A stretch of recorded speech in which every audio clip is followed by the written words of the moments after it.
D'accord. Alors, on va à présent parler de ce ministère Commando de Dieu international situé derrière le dispensaire Odia à Yaoundé. Vous êtes donc à la tête d'une communauté de chrétiens là-bas, mais sur ce plateau, vous venez nous parler de la charité.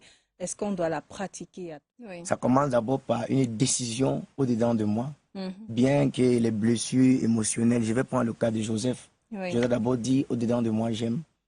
Parce que si on n'arrive pas à manifester une charité plus à l'intérieur, le don Mhm. pratique sera comme un don hypocrite. Et Mhm. dès qu'on est prêt, on peut maintenant se lancer dans les actions, commencer à soutenir notre amour par des aides et des soutiens.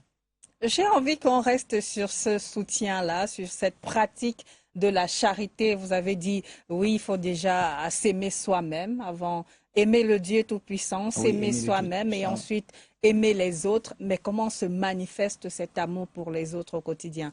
Qu'est-ce qu'il faut mettre là-dedans? Est-ce que c'est juste les apporter un soutien financier? C'est quoi? Qu'est-ce qu'il faut faire comme acte C'est tellement, concret? oui, oui, en fait, c'est tout un ministère, c'est un grand fardeau. La charité consiste aussi à prier pour les autres, à intercéder pour les autres, à avoir un fardeau. On s'est rendu compte que tous les pères qui ont été élevés dans l'histoire biblique, c'est des pères qui avaient le cœur de charité, Mhm. comme Esther, les gens qui peuvent se donner pour les autres. Donc c'est un type de cœur que le Seigneur recherche, Oui. de porter le fardeau pour les autres. Vu que le Seigneur Jésus-Christ lui-même, il est une offrande, il est une action de charité pour Mhm. l'humanité. Et les Écritures disent que il a tant aimé l'humanité.